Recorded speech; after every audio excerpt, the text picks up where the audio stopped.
Hey,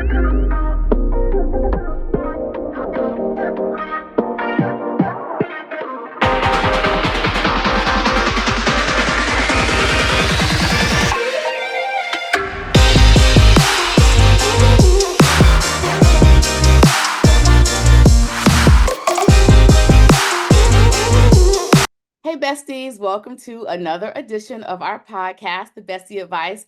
I am your host, Irene. I'm here with my bestie, Kieran. Hey, Kieran.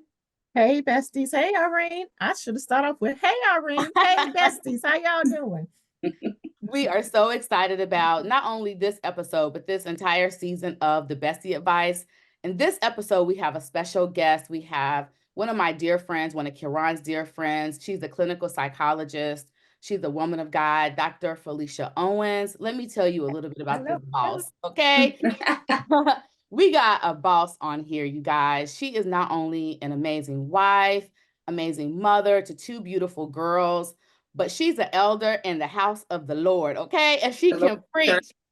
She has a strong prophetic oil that rests on her life. And what is so good about this is she uses her oil not only for the kingdom, but she uses it in the marketplace. As a clinical psychologist, she's not only the CEO and founder of Dr. Owens Speaks, and that's her brand where she goes out, she teaches seminars, she's a speaker, she's a teacher, a lecturer, but she also owns Higher Ground Wellness Group, which is also a place where she speaks, she teaches and advises and counsels and as a therapist holistically to families, to children, to men, to women, to organizations to really help us be healthy in our mindset. So I'm just excited to have this woman of God on here. You guys welcome my dear friend, Dr. Felicia Owens. Hey, girl. Hey, y'all. Thank you so much. Thank you. You was giving out those shots. I'm looking around like, is this a man? Somebody voted for me. Absolutely. Yeah. So yeah, but thank you guys so much for having me. You're right. You two are so dear to me. We've been knowing each other. And when I say that to people, especially with Dr. Abe, I'm like, I've been on her for like over, 20, 30 years? Oh, gosh, yeah. Together. Yeah, absolutely. And look how good we look. And we still got it going on. Yes, absolutely.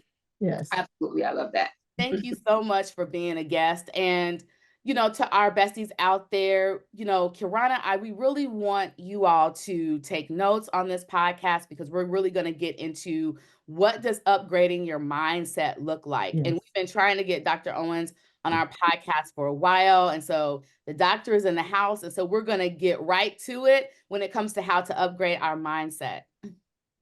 Yes. Hey, besties out there. Again, welcome to the Bestie Advice podcast. We thank you all for just coming on. Dr. Felicia, thank you again for coming on and joining us. So I'm just going to go ahead and just jump right in with the first question of the podcast. Mm-hmm. When you're thinking about upgrading your mindset, what does that phrase actually mean to you? It's so funny. So I like a lot of music. I like TV, right? So as soon as you said upgrading your mindset, the first thing that popped in my head was Sierra's song, Level Up, Level Up, Level Up, Level Up, Level Up.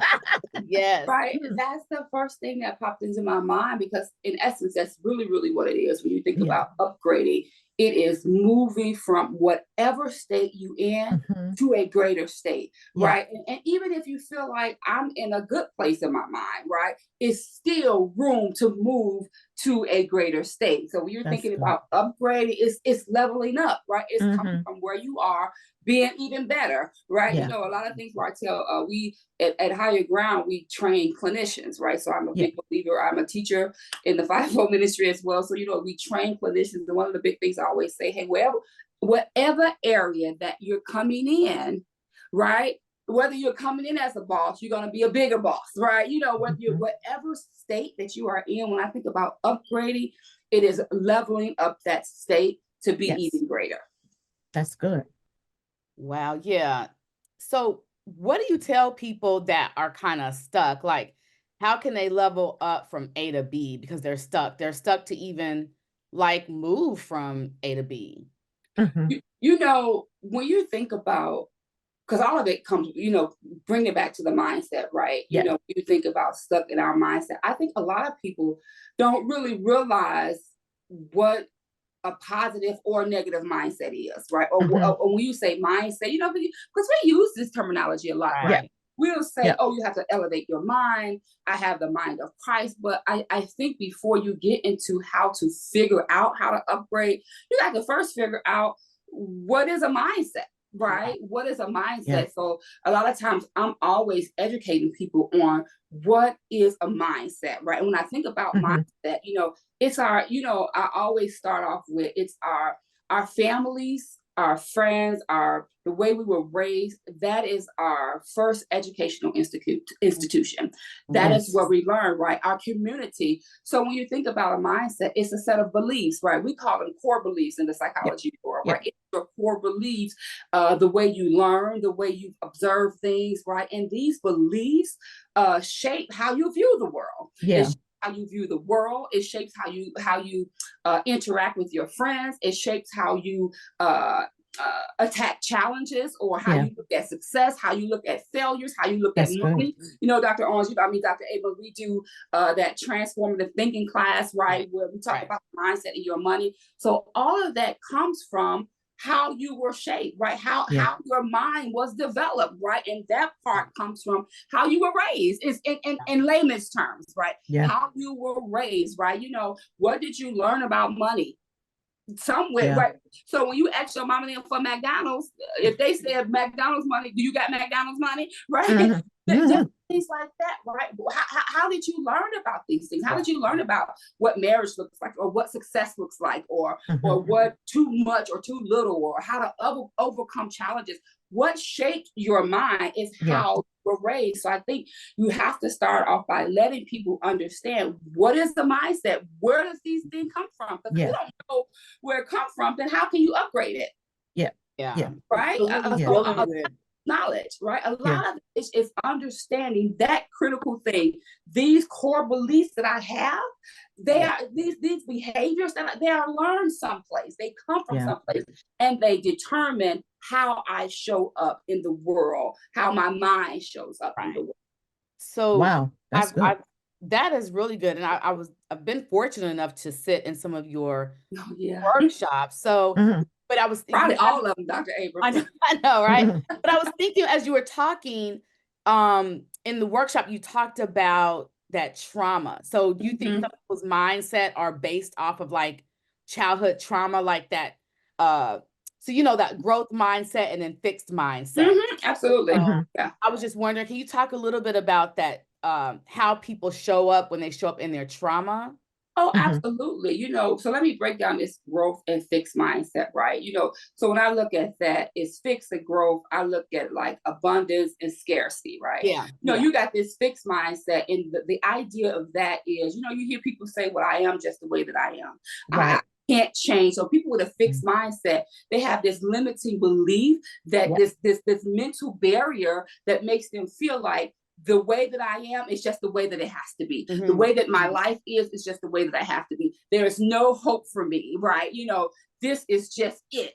Michael Jackson, thank you. This is it, right? But when you have a growth mindset, what you realize is that no, there is a abundance of things, right? The way I can change this situation. I can learn a different way, right? I can excel in a different way. Well, I don't have to stay in the shape that I'm in because the Potter want to put us back together again, right? I don't have to stay this way, right? There is a way that I can work, where I can be intentional about changing this fixed area of my life to move forward. So that's the big difference of that, right? A fixed and a growth mindset. I always think of it as abundance and a scarcity mindset. Either I'm stuck, I don't feel like I can go any further, so I don't challenge myself. I stay the way that I am. But then when I'm growth, I'm like, no, right?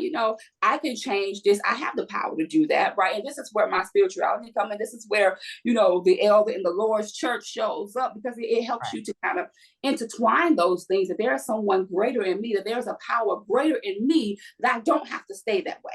Right. That I don't, that I can be, even though I was born into this area, what I know I am born into another kingdom, right? Even though I was born this way, I can be born again. Yeah. That's Right. good. So that's something that you have to think about. And then when you think about our traumas, a lot of people, trauma is just my favorite thing to think about because, or to talk on, because a lot of people don't even recognize some of the experiences that we've had are traumatic. Yeah. Right. Sometimes we don't even realize that that's what they are, or let's say, you were living, we become so immune to it, growing up. I'm gonna turn my fan on here. Growing up on the west side of Chicago, hearing gunshots, right? Or coming to school when your friend that you were friends with for 3 or 4 years got killed or something like that, right? So many of those things, some of the traumatic experiences that we had, whether they were sibling conflict, parent-daughter conflicts, or deaths in the family. People a lot of times think trauma is always something big, like, oh my God, I had a major car accident. Oh my God, I had a major this, right? But it's any negative thing that has happened to us, right, that we didn't desire, right, that wasn't necessarily part of what we feel like our plan was to be, and that sits in us. And sometimes people don't realize that they play a major effect, right? That they become those voices or those things that show up with us, because it comes with you. It becomes a part of you, right? Here's what I tell people: when things happen to you, it's the little glue thing. It sticks. You live with it every day. Right. It becomes a part of who you are. Like grief is this companion that you've never asked for, right?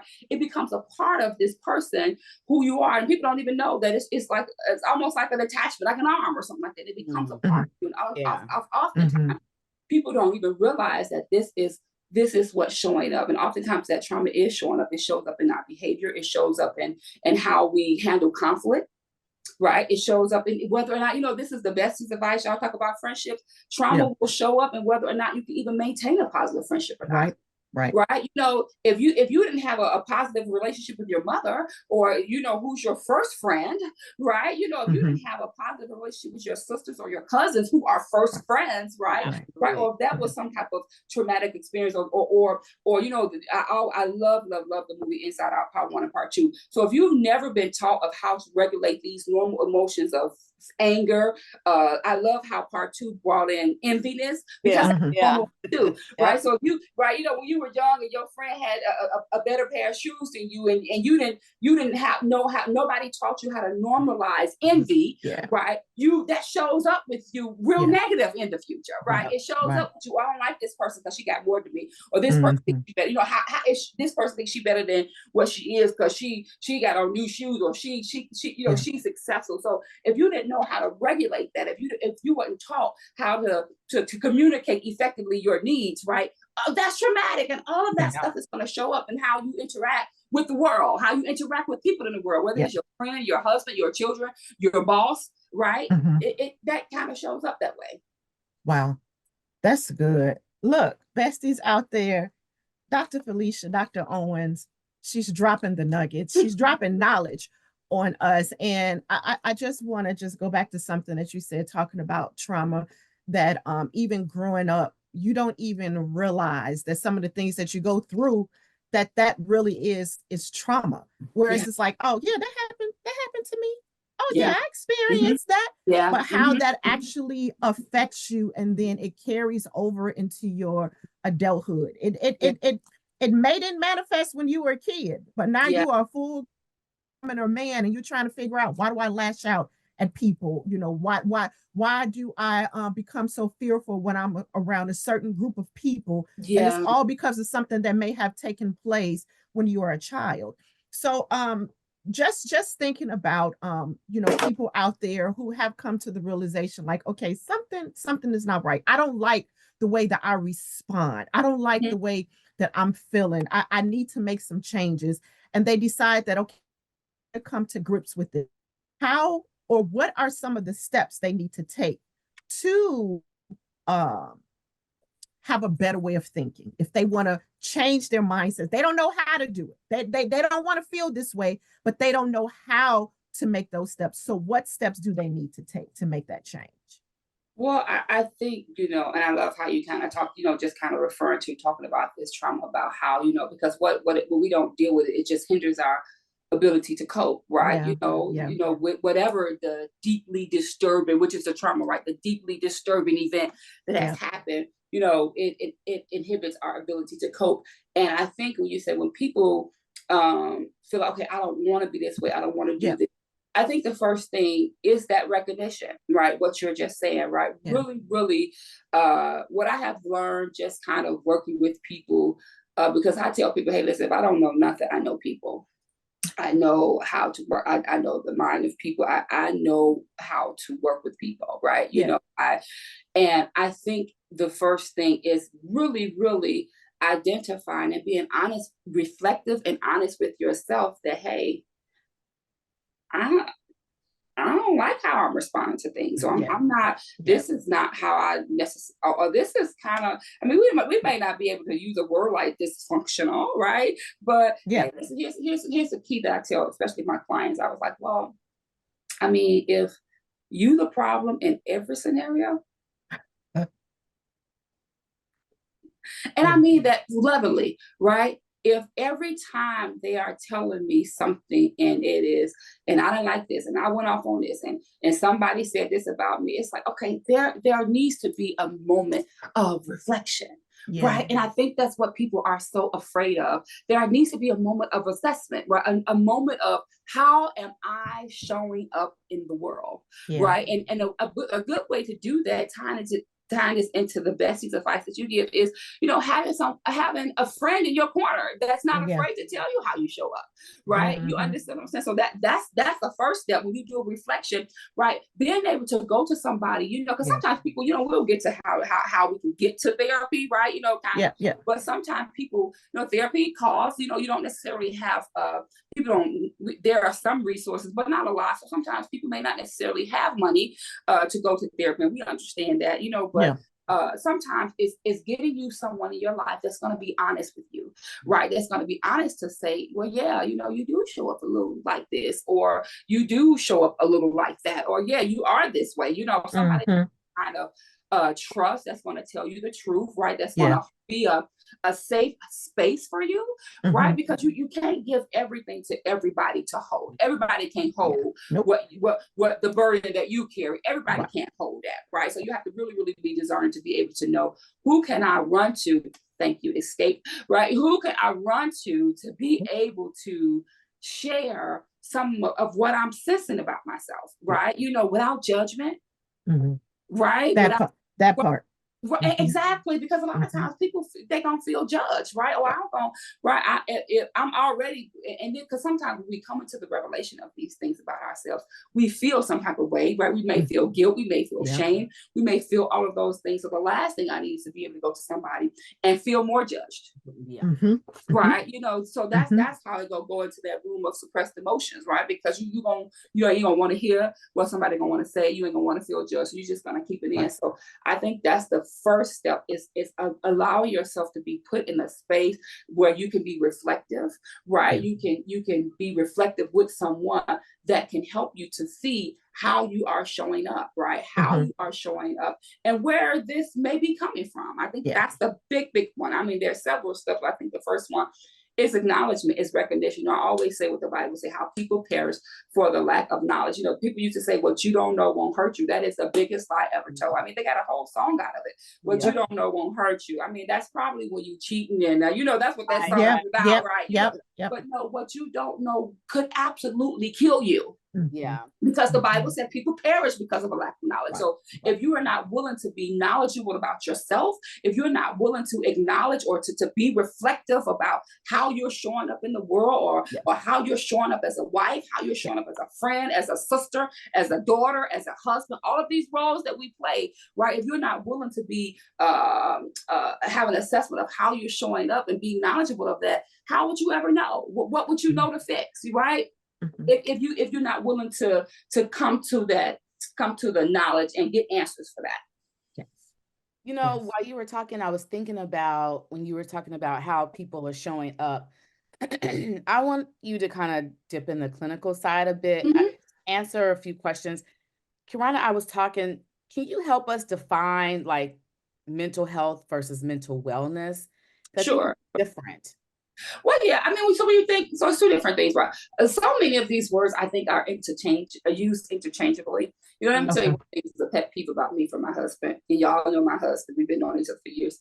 Um, he'll say, because he will be talking and he'll use a word. I'm like, that don't mean that. Right. I'm like, that's not what that means, right? You know, so I am big on words and definitions and using them in where they need to be. So when you think about mental health, that is just kind of referring to your overall state of functioning, right? Your emotional well-being, your psychological well-being, your social well-being. I even put your spiritual well-being in there because what I've realized with working with people, that's a big part of it, right? You know, your spiritual well-being, if that's not good, then that's a big effect on your mental health. So that is when people say mental health, right? That is your level of functioning in the world, right? How do you function psychologically, right? And generally that's your anxiety, your depression, right? Those type of things, right? Emotionally, you know, are you up? Are you down? Right? You know, all those different things. And then socially, right? You know, kind of how I'm interacting in the world, how I'm showing up in the world. And then spiritually, right? You think, what is your God? What is this, the vertical type of relationship? What is that like? How am I sustain? How do I sustain my life there? How does that guide my life, right? But then when you think of mental wellness, the key word there is wellness, right? And that's the process of enhancing those said things that I just talked about. Right. So it's keeping those things intact. So it's like, how do I enhance? What type of practices do I allow myself to get in that is going to enhance my psychological well-being? That's going to enhance my spiritual well-being, right? You know, so if I feel like I'm lacking spiritually, what is my prayer life like? You know, when I'm thinking about mental wellness, right? What is the wellness of my emotional state? What is the wellness of my functioning? What is the wellness of my spirituality, right? You know, if my tolerance is low, right? What category does that fall in, and what am I doing to maintain the health of that, to maintain the well-being of that? So if that makes sense, that's kind of like a little different. The state of functioning, the state of your being, and then the wellness component of it is how well do you enhance that? How well do you keep it going? How do you keep that part healthy? Your social, emotional, psychological, and even physical. Really, I like to put physical in there too. How do you keep that in the most positive state that you can? Yeah, that's good. That's good. So then just thinking about that as far as with your mental wellness and also with your mindset. If a person has actually started to make those changes, or they thought they've started to make changes, they've started removing people from their lives, you know, toxic people from their lives, disconnecting themselves from people who may have been bringing negativity into their lives. You know, they may have stopped some activities, started others, and they still feel like that they are stuck. What's a sign to say like, okay, sir, ma'am, you can no longer do this on your own. Now you need to seek out professional help. Like, what's a sign for them? I don't know. I guess maybe that is the sign. Listen, but I want to hear from you, a professional. Like, really, what is that sign to say like you've tapped out on your own? Yeah, oftentimes there are several of them, right? You know, I think, well, first I like to say, you don't necessarily have to seek out professional help just because something is wrong, right? You know, I think oftentimes people think that they seek out people like me because somehow they're crazy or somehow there's something wrong or they're broken. While those can be the case, but I think you're right. When a sign of where you need to, of how you need to know is when you realize I can't do it on my own anymore, right? You know, when you realize, okay, I have done all of this, right? I have started, and let me just say this, right? These things are a process, right? They are not microwavable, right? This type of work is if you've ever made an authentic lasagna, you know, when you put all of your ingredients into the pot, not the pot, into the pan, you need to put that pan in the oven. I mean, in the refrigerator for 24 hours. Now, this is what my authentic, when I was working at the college, one of my Italian students taught me this.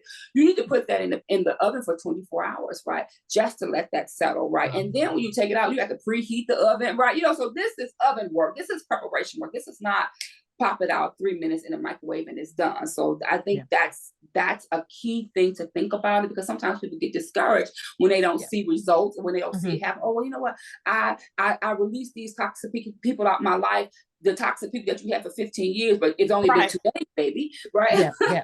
Right. It's only been 2 days. So I think, you know, when you feel like you've hit that wall, right? When you feel like, hey, I'm still feeling, while I do feel some progress, right? I still feel like there's this barrier here, right? I still feel like I don't know maybe what a next step is, right? Maybe they got to the first step and they thought that was going to be the end of it, and they realized, well, no, there's an amount of steps that come after that, right? You know, I think when you realize that, okay, I done came to this wall 4 times. Or I done tried to, you know, and I done tried to beat it down, right? So you may need help, because so if you're saying I've hit a wall, I don't know what to do. The idea of seeking someone like me out is to say, okay, first of all, baby, what they may not realize, you have this wall here, but we have to identify what type of wall that it is, right? Because it can be, first of all, it could be drywall. It can be steel, it could be concrete, and I tell you, it could be like the wall at the bottom of the basement, the vault, you know, those. Right. So first you have to identify that is, and then when you identify what type of wall, then we can help you to obtain the tools necessary to knock this wall down. Because guess what? You cannot knock a concrete wall down the same way that you knock the drywall down. You're gonna have to use a different set of tools. And a lot of people just don't realize that, because all they know is that I have a wall, not realizing that it's concrete, and they've been using a little kitty baseball bat. You know them little plastic baseball bats. They've been using that to try to knock this wall down, and they can't figure out where it's going. They can't figure out why they're not even putting the hole in it, right? For one, you don't know what type of wall it is. You don't have the right tools to use it, right? And you ain't even swing. You know, you're blindfolded swing. You think about a piñata. You know, I was at my nephew's birthday party a couple of weeks ago, and the poor babies were swinging at this piñata. I was like, y'all, at least lower it down. Y'all see them swinging into thin air. They ain't nowhere near. Yes. Then it was like, okay, well, y'all, that stick ain't big enough, right? Or sometimes you need the strength to somebody to help you get the strength to get a good knock at the wall, right? So all of those things are tries to say, let me seek out a Dr. Owens, right? Let me seek out, and maybe not a Dr. Owens, let me seek out a counselor, right? You know, let me seek out, sometimes I tell people, hey, if you can't get to a mental health counselor, if you are in the church, seek out a pastor, right? Seek out your pastor, and maybe they can lead you to someone in their congregation that is, I'm just going to tell y'all this, like, just licensed. That's all I'm going to say. Okay, just Licensed. Right. You know, I mean, that's what I'm gonna say, right? See, but again, you may not be able to, you know, some people may not have the health insurance that counselors take. And, you know, we do pro bono. We try to do a lot of things that we can kind of, and this kind of get people in. This is another reason why I'm kind of transitioning to doing more teaching, to doing more workshops, because it's like, okay, I can only see a limited amount of clients a week, right? You know, so kind of the way. So hopefully to help get what people need, then you put it out there in a workshop, in a class, and then it can be available to everybody. But if you can't do that, you know, seek a pastor, right? You know, that can provide some assistance to maybe help you to the area that they can, and then maybe they can refer you, right? You know, maybe they do have someone in their congregation that they partner with, and they, you know, do pro bono services, right? So there are tons of resources that you can do, or maybe even with seeking out a counselor, if you can't afford it, sometimes they can give you resources. So those are a couple of steps. Like I said, first of all, when you realize you've come to the end of the road and you can't let go, boys, man, you know, you come to the end of the road. You can't let go. You cannot go any farther on your own anymore. Right, you know, you've tried everything, and you're getting exhausted, and it's starting to affect your level of functioning. This is what I tell everybody too. You know, when you see that it's starting to affect, and when I say level of functioning, to me, it always means how you show up. It starts to affect how you show up. You know, you're a little more irritable, right? Your tolerance is low, right? You japping out at your kids for just being children, right? You know, you a husband, you don't want to be bothering anybody because you're just so at the situation that you got going on, and that you can't find a solution on your own, right? All of those things are reasons to say, hey, maybe I need to seek out some help. Join us next week for part 2.